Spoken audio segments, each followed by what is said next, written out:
as most of you guys will know for this particular pod, I've had a long-running feud. Not long-running feud. I've had a bit of an issue, a bit of a tete-a-tete with this lady Jane Fitz on social media, mostly because this motherfucker tried to get my channel taken down, essentially. So it's always going to be fuck Jane Fitz until the end. She might be a lovely person in real life. She might have great friends. People might talk glowingly about her. She might be a good supporter, good collaborator, good music, whatever she might be. But in my personal opinion, it's fuck Jane Fitz forever. Why do I say fuck Jane Fitz forever? Because back in the day, maybe during the pandemic, in the beginning of the pandemic, sorry, if I'm not mistaken, our issue started because this woman had put up a post on social media asking for funds, asking for donation from their fans, because at that moment, everything got locked down and a lot of their artists couldn't DJ because we were all locked down due to COVID. And they put this post up saying, hey, if you want to send some money to help out the artists that we have on our roster, because obviously they can't DJ because all the clubs are shut because of COVID lockdown, then here's a link. Now, in the moment, was it a little bit hasty and because of the moment we're in? Maybe. But it was also them trying to look out for their artists because they all had their fucking gigs, you know, basically cancelled because of the COVID lockdown. So I understand everybody's initial reaction that it might have been a little bit distasteful, but it really wasn't that big of a deal. It's the type of thing that you see on social and you think, oh, what the fuck's that about? And you keep on scrolling. Well, Jane Fitz didn't do that. She decided to take a screenshot of it and post it on her Instagram and was basically like, oh, look at these people. They're the worst for the industry. Like, just some really cunty words about this woman. And in my personal opinion, I thought that was a dog whistle. I thought she only came at them that hard because this woman, if you know, they're not around anymore, but they were mostly like a label or like a agency that was mostly centered around kind of promoting Flinter, BIPOC sort of artists and shit. And they kind of were a bit of a trailblazer in that regard. I think there's a lot more agencies set up that kind of do that nowadays. There's a lot of clubs that kind of push that nowadays. But back then, only a few years ago actually, they were the first to sort of like push that openly and say that this is the type of artist that we're pushing and promoting, and nightlife or club culture needs shake up in the lineups because it's all too white. So I felt like a lot of Jane Fitz's aggression and a lot of her mean words, a lot of her whatever, it came from a place of her maybe not liking the fact that they were pushing that narrative of like, hey, we need to like shake up this all white lineup or whatever else that exists in dance music.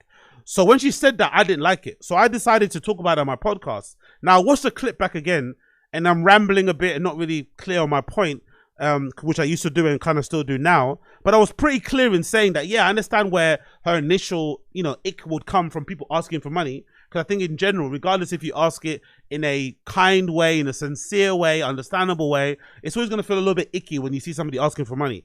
But when you kind of get away from that little ick, initial ick, you'll see, oh yeah, cool. They're trying to help out their artists. It makes complete sense.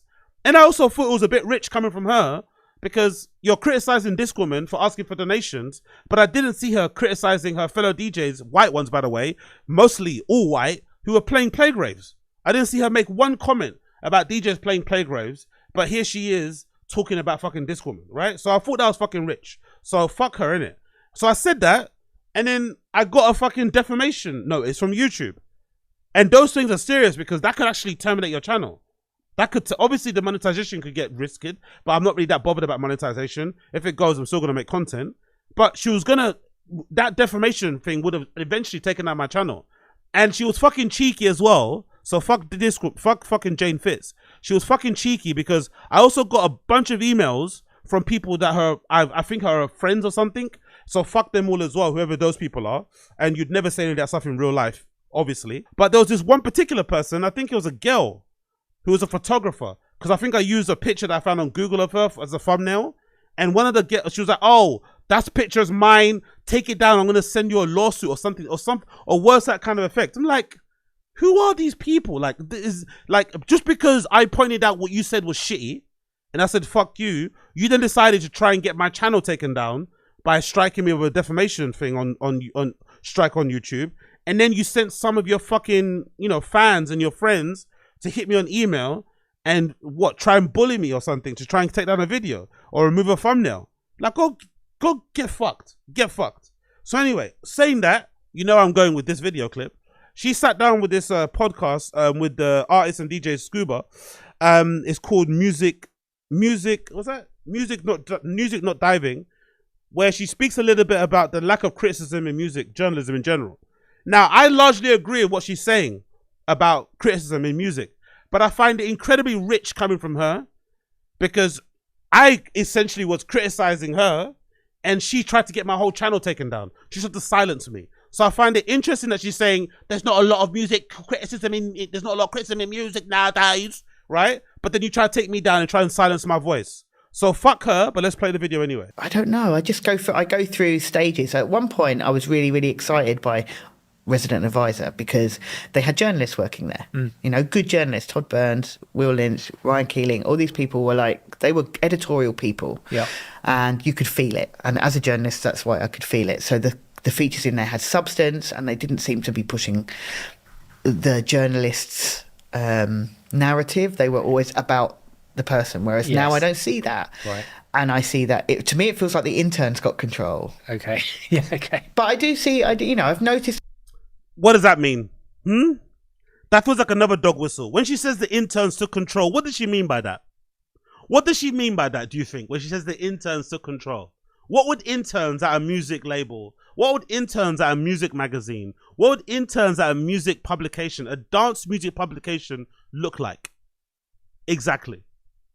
Just a few features that are conspicuous now in RA, where I can see that a journalist wrote them, but they're not many. You know, they're not many, and the news stories are definitely all just copied and pasted from Twitter. That's why they're appalling. You know, right. And then, PR. Or not even, just nicked off somebody's Twitter feed or something, which is, I'm sure if I'd have been a journalist and needed news stories back in, 30 years ago and Twitter was around, I could have done it myself, but it wasn't. But you didn't, did you? But you didn't. Welcome to 2025. If it's a news story and it's taken from Twitter, what is the problem? If it's a news story, don't news stories break on Twitter before they break anywhere else anyway? Why would that be an issue? Wouldn't it be more important to get that story out to the public as opposed to journalistic standards of what? Vetting a story that you saw on Twitter that's probably coming from a first-hand source. Why would that be important? If it's coming from the official account of the club that's sharing news about this or that, and you report it on your fucking site, what is the issue there? Why does it need journalistic standards? What the fuck is that all about? Isn't the way you found stories. But now I don't know. I don't even look now. Because I know I'm going to get annoyed within the first paragraph by something that the journalist wrote, and it's probably about themselves. Right, okay. It's not about the person they're interviewing. Yeah, right. So that immediately I'll have got bored. So then the quality of journalism and the ability of journalists to maintain a critical aspect has disappeared. Right. You can feel like everyone's on a jolly now, and they're kissing the ass of the PR or the label or whoever paid for their jolly, Do you think there is... Come on, bro. As if payola and people being paid for having a jolly didn't exist when she was around. I know she's like fucking 72 years old and shit, but come on, man. Come on. Let's be fucking for real. Some of these DJs now who are still hanging around and refuse to retire, refuse to go away, their whole entire career was essentially funded for or given to them because of one favorable fucking review in a magazine back in the day. That just kind of was only favorable because the fucking journalist ended up at an afters with that fucking same artist. It happened then, it's happening now. Relax. There is space for proper journalism. I would love to think so. I don't know. I mean, I wish I read more online, but I find I don't. I'm not going to read a feature online, so I just don't do it. I've sort of felt like people writing. Why wouldn't you read a feature online? What's the difference between reading a feature online and reading it in a magazine? If you can get the information. What's the problem with that? Why does a feature printed on a magazine feel inherently better than one printed on a fucking website? That's ridiculous. I've also got magazines. I collect loads of magazines here. I have many magazines stretching back to the fucking early 80s in terms of ID magazines and shit. It doesn't make me, it doesn't make the features better. Some of the writing in there is still dog shit. Like, what the fuck are you talking about? Now are handicapped due to the fact that everything is online, and just the experience of reading off a screen is just inherently inferior to reading a magazine. I mean, the reading of a magazine is actually one of life's great pleasures. I love it. Really, I mean, I still do it. I have a big pile of magazines next to my bed. You know, it's something I do. Probably a lot of cats as well. But I'm not everybody, you know. And actually, during the pandemic, that was one of the things I considered to do. When it started to drag, and I was like, okay, this world is over for me now. What am I going to do? I spoke with a friend of mine about starting a magazine, about starting not one that was news driven, right. more of a kind of like a long form stories or whatever. And I kind of regret that we never even got one issue off the ground, but right. things just didn't last as long as I thought they were going to last. But yeah, I was really, really keen to do it. You know, I was really keen to, and then the fact the last magazine of music that I was buying was that little record magazine, and I bought every one of those. But then obviously they run out of money, and actually the format didn't change, and it got a bit repetitive, and the journalism inside was not journalism; it was literally a cut and paste of a Q&A. So. For me, I started to get annoyed by bad spellings and non-fact check things, and just all the things that I would look for. Yeah. But I would love to see that again. And I don't know, maybe I'm getting old now, so I can't tour as much. You know, I don't want to tour as much as I was touring. And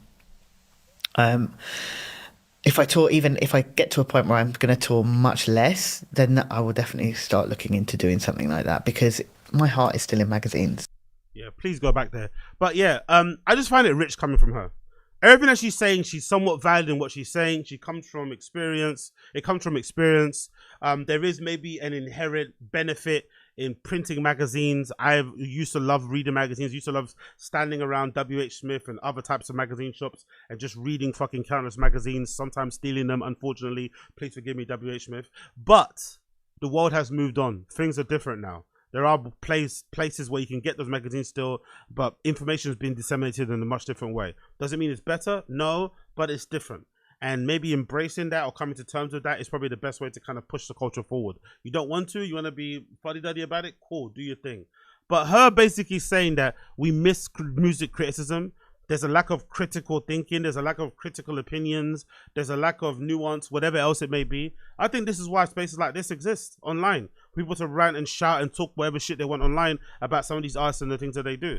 I did exactly that on my channel with that clip earlier on. And yes, I was rambling and wasn't really focused on what I said, but the genesis of what I was saying was that I understand her initial reaction about this woman asking for donations to help their artist. But once you get past the initial ick, the initial uncomfortable feeling, the initial fucking whatever, bad taste in the mouth, we see someone asking for money online, it is them asking for money, not for themselves, but for their artists who have all their gigs cancelled because of COVID. And throughout the COVID pandemic, I saw other DJs, or I saw other people from other scenes, primarily people associated with like Seth Troxler and those guys. I saw, if I'm not mistaken, I think I saw their managers of DJs from that crew, or people that DJ in Ibiza and stuff, like Seth Troxler, Jamie Jones, Martinez brothers. Those managers, I think, if I'm not mistaken, made a video that they got kind of trolled for, which I think was unfair looking back on it. But essentially, those managers were like, hey, we are not going to be making any money because the DJs that we manage, the DJs that we take 10% from, they're not playing because of COVID. So they set up a GoFundMe to help the managers of the DJs. Now, I think they overestimated their importance. I think within the scene, people look at managers and agents like, oh my God. But I think the wider public, like the fans, don't give a fuck, you know? They don't care. They don't give a fuck. They're not that important. So I think they got that rude awakening when they put the link up and people were like, what the fuck? Just ask Jamie Jones for money. Ask Seth Troxler to give you some money. Why are you asking fucking us? We're struggling too, right? We're just like you. What the fuck are you talking about? But I didn't see her or anybody else comment on that. But when this woman did it, you did it. And this woman, like I said, is a BIPOC flinter, or was a BIPOC flinter, sort of like, you know, DJ agency. And you insult or you cast aspersions or you vocalize your displeasure what they're doing, but you don't do it to other people. Why is that? To me, it looks a bit stinky, and I called it out. And for that, I nearly lost my fucking channel. For that, I got hit with fucking defamation strikes. For that, I got fucking sent numerous emails from a fucking, you know, collection of gaggle geeses and shit, trying to intimidate me and say certain things, and try and be insulting about me basically having my opinion on what she said. Really fucking interesting. Really rich, really interesting. But I'm glad to see that she thinks criticism is so important in music, because it didn't seem like that to me when I was getting hit with fucking DMCA takedowns and whatever else it may be. But I'm glad to see she may have changed her mind. I'm glad to see that she may have changed her mind.